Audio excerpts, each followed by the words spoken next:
Picture this, it's the early 2000s. Your family's trusty HP desktop roars louder than a jet engine when you open Internet Explorer. Internet? Barely. You're rocking rural Aussie satellite speeds that take 3 minutes to load a Facebook profile picture, on a good day. You've just survived a dentist visit without biting anyone, so mum grants you a reward. One glorious plastic-wrapped treasure from the local Kmart game section. You tear down those aisles like the sugar-high goblin you are, eyes wide in awe and discovery as you search for your wondrous bounty. How about SpongeBob Lights Camera Pants? Tempting. Trackmania? A classic, to be sure. But then, something else catches your eye. A cover so brazen, so absurd, it practically screams your mum's gonna hate this. Scantily clad warrior woman, chainsaw blade, the skulls of beasts and monsters in the foreground. Oh yeah, this one's different. For 15 of the finest dollary dues, you clutch that forbidden artifact like it's Excalibur. And somehow, to this day, you have no idea how, mum actually lets you buy it. With the story set and a picture perfectly painted, let's go back to the 2000s and paint another picture. One of sci-fi chaos, gods and god killers, and pure heavy metal.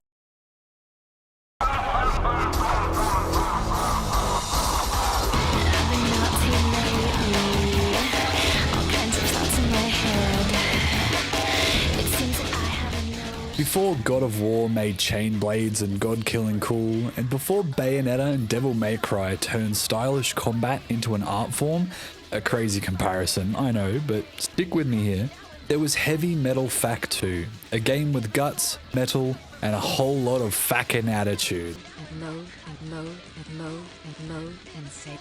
Just like me, loads and loads and loads and loads. Looking back at heavy metal as a whole in the year 2025, it really feels like a love letter to the over-the-top, high-octane action games of the early 2000s. And honestly, it's one of the boldest cult classics that most people probably never played. Like I mentioned earlier, I was a teenager when I got my hands on this bad boy, straight off the shelf on CD. And yep, I still have it to this day. What instantly hooked me wasn't just the strong sword-wielding warrior queen plastered across the front, though that definitely helped. It was everything compounding into one. The insane weaponry, the chunky sci-fi armor, the gothic, grungy tech vibes oozing from every inch of the box art. It looked like someone crammed a metal album, a pulp comic, and an adult film into a game case, and I was totally here for it. And the back of the case? The back sold it even harder. Bold taglines, screenshots with our heroine saving the planet and weird alien tech, and those classic overhyped game descriptions that promised us the world. Immersive storyline and special effects. Surreal landscapes armed with powerful and sinister weaponry. Hard-hitting graphics and heart-stopping action. I was in. I remember the car ride home vividly, probably an hour long, just me in the back seat, completely glued to the case. Hyper-analyzing every line of text, every pixel of the screenshots, imagining how it would all play out once I finally got it in my PC. That was the best part of getting a new game back then. Flipping through the manual, soaking in the art, dreaming up the adventure before the disc even hit the console. One of the big reasons I'll always have a soft spot for physical game collections. That tactile, almost ceremonial experience of cracking open a game case and letting your imagination run wild. This game gave me that in spades.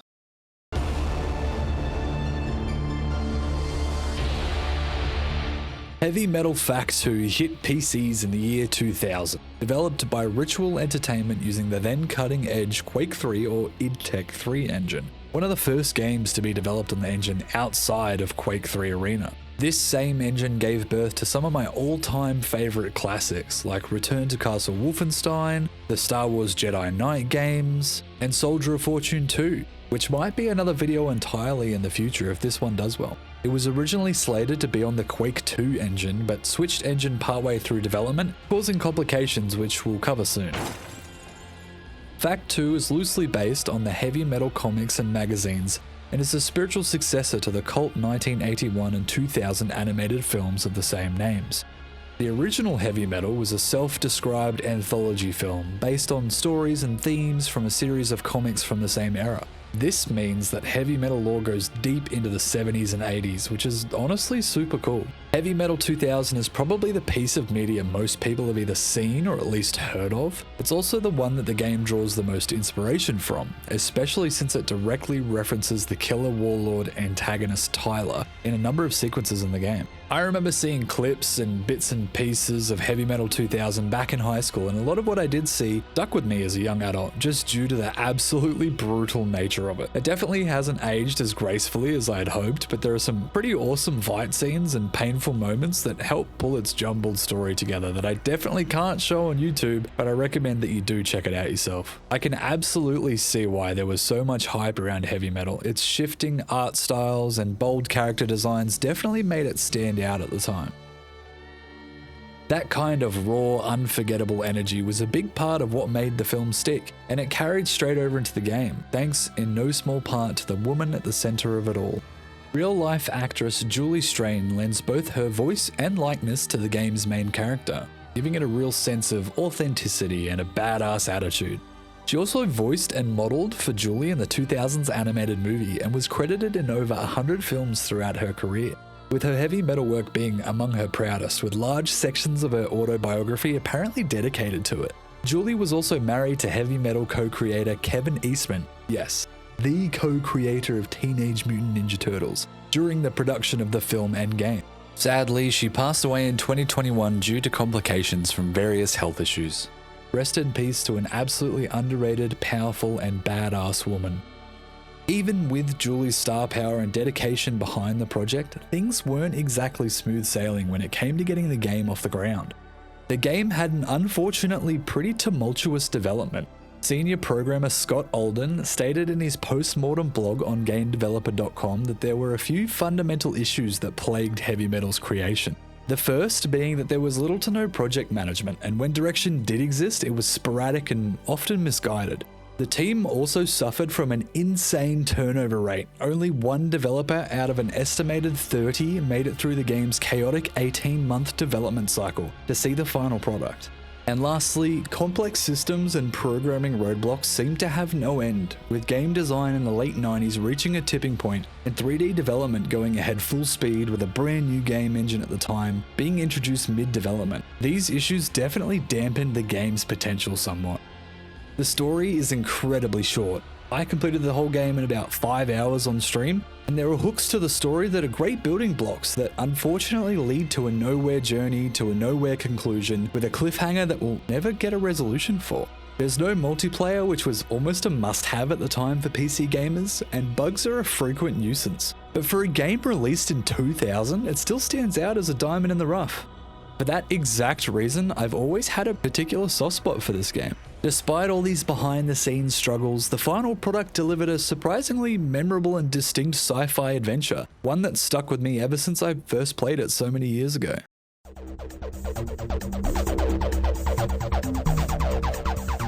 Story-wise, there's a FAKK load going on, so bear with me. Please be warned that while I won't be going over the game's story in great detail, because you should definitely play it and experience it yourself, there may be some small spoilers for the game's story and pretty big spoilers for the 2000s animation moving forward, so keep that in mind. So, we fast forward 30 years after the chaos of Heavy Metal 2000. Julie, battle-scarred, badass, and still rocking skin-tight latex like it's everyday wear, has settled on a lush planet called Eden with her sister and a colourful cast of characters. After taking down the cosmic megalomaniac Lord Tyler in the film, Julie leads the remnants of her people to this paradise. They live in peace, tending to giant mutant cattle called creepers, and drinking from sacred waters that, oh, by the way, grant a itty-bitty thing called eternal life. Young me thought they were drinking the creeper milk and it made them live forever, which explains a lot about my unhealthy obsession with FAKK, aside from being the noise I make when I stub my toes, stands for Federation Assigned Ketogenic Kill Zone. It's basically a cosmic warning label slapped on Julie's home planet to keep enemies away with the impression that it's a dead, toxic wasteland. It's also the designation given to our titular heroine for the same reason: keep away lest ye come to harm. Spoiler alert, it doesn't work. The peaceful lives of Eden's colonists are about to be completely upended, a recurring theme that runs through all three pieces of heavy metal media. Enter Gith. It's fucking Gith! a floating cybernetic head with delusions of godhood and the morals of a vending machine. He runs a galaxy-spanning megacorporation where workers are slaves, planets are raw material, and ethics are non-existent. His next stop? A little place he called Nachathrathul, otherwise known as the realm of soft machines. Unfortunately, they never explicitly mention any of this in the game, and the story does suffer quite a bit for it. But the lore and story that goes beyond the game is definitely what helps it stick together if you appreciate that kind of thing.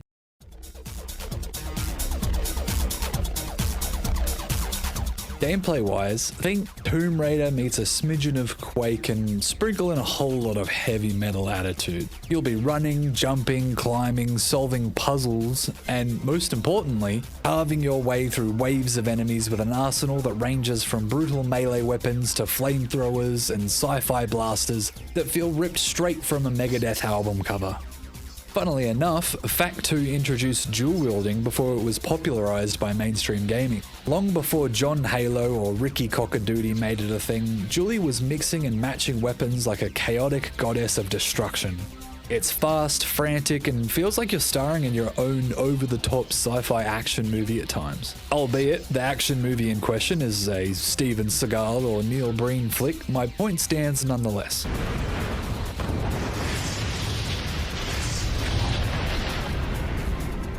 Where the whole mix and match combat system starts to fall apart a bit is during the heat of battle. Things can get real hectic, with the game tossing waves of enemies at you from all directions, and swapping between weapons to deal with different enemy types gets real clunky, real fast. Fuck. Real clunky, real fast. Fuck. Real clunky, real fast. Doesn't help that swords can only be equipped in a specific hand, which feels like an unnecessary layer of friction in an already chaotic moment. For example, normal weapons don't do anything to these soul-harvesting pricks, so your best bet is a sword and shield to block his Beyblade attack and smack him in between attacks. But, on the other hand, some creatures have a parry or block mechanic that staggers you if you hit them, so you want your machine guns out or one of your two-handed special weapons to take care of them. The core idea is great, but the weapon filtering or inventory swap system isn't exactly built for speed under pressure. It's fiddly, it's slow, and it kind of breaks the momentum during these big fights. That said, when you're not stuck in the clunkier parts of the system, the gunplay actually feels great. The auto-targeting is shockingly good, easily one of the smoothest I've ever used in a third-person shooter. It's snappy, accurate, and makes you feel like a one-woman army. The second I got my hands on the dual Uzis, I'll tell you what, it was game over for basically anything dumb enough to be on screen. Just hold down both mouse buttons and let the lead do the talking. Ammo can be a little scarce though, so when I wasn't painting the walls with the blood of my enemies, I'd switch things up with one of the power swords and a shield.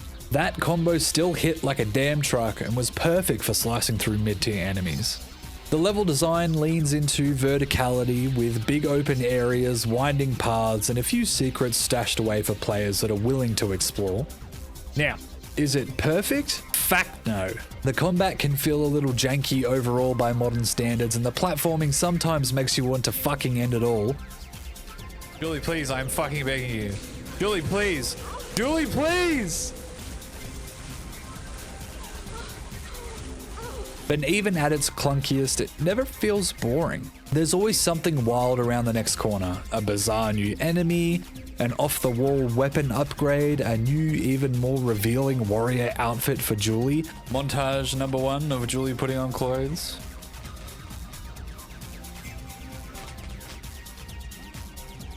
Groovy. Time to kick some butt. Groovy, baby. The outfit will match my shield. I forgot how many times you change your armor in this game. Can't see my butt crack no more. Oh, this is just a fucking Quake arena. Or a totally unhinged boss fight that leaves you wondering what kind of weird space drugs you were given by Otto. It's a messy, metal-soaked roller coaster that wears its flaws like battle scars. And honestly, it all adds to the charm. Visually, FAKK² is a fever dream. It's all over the place, and I mean that in the absolute best way possible. It's metal as hell, from the spiked armor to the biomechanical steampunky villains. The game throws everything at the wall. Some zones drip with gritty cyberpunk vibes straight out of a forgotten PS2 launch title, while others feel ripped from an Alien concept sketch. All ancient ruins, strange tech, and that unmistakable H.R. Geiger meets Ridley Scott energy. It's inconsistent, chaotic, and totally gorgeous in that early 2000s PC game kind of way. It's honestly remarkable how good the game actually looks for being something developed on a brand new engine in 1999 and in 18 months. Julie isn't just a character, she's a comic book cover hero brought to life. And then there's the music. Oh, industrial metal, stabs of synth, weird ambient tones that sound like they came from the cutting room floor of a Blade sequel. At times, it shifts into full-on rock ballad meets 2000s blood rave. It doesn't just sit in the background either. It helps drive the action, fueling every shootout and boss fight with that raw, chaotic energy. The sound effects are wonderfully crunchy too, like bass-boosted action figure commercials level of crunch. Extraordinary, exceptional X-Men! Wolverine's got a tiger twist, stripes, and string-out claws.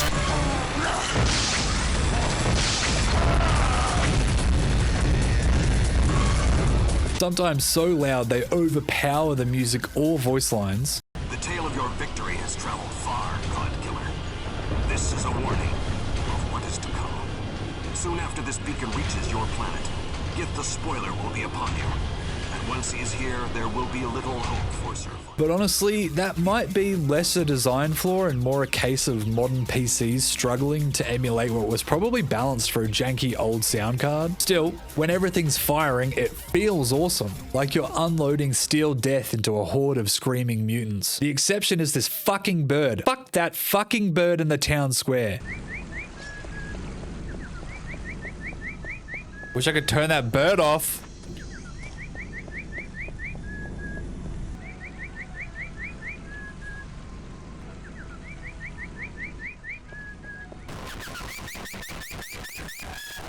Tweet.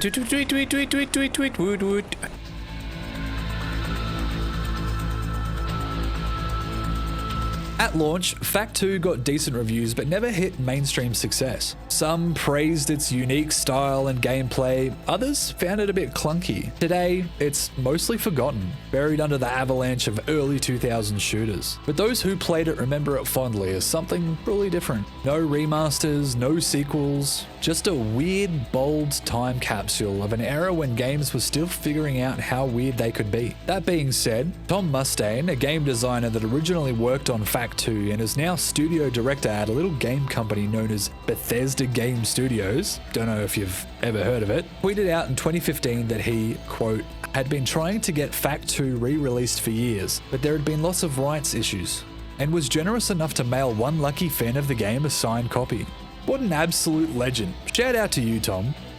Here's hoping that one day we can get a remaster, remake, or even just a re-release to Steam with some simple fixes and upgrades. Heavy Metal F.A.K.² might not be perfect by any stretch of the imagination, but it's one hell of a ride. Brutal, beautiful, and brimming with heavy metal energy. Something that I find myself searching for a lot more in video games as I rapidly approach my 30s.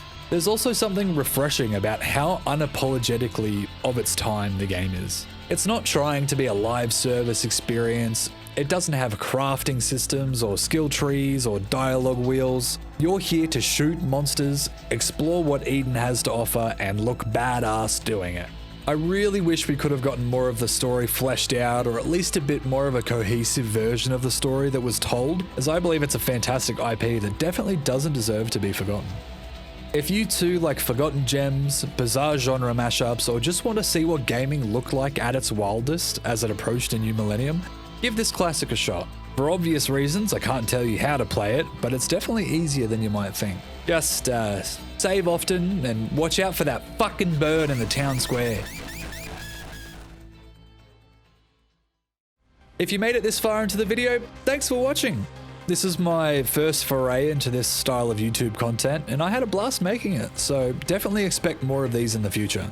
Don't forget to like, subscribe, and let me know in the comments. What's another underrated game from the 2000s that elicits the same feeling for you and deserves another look?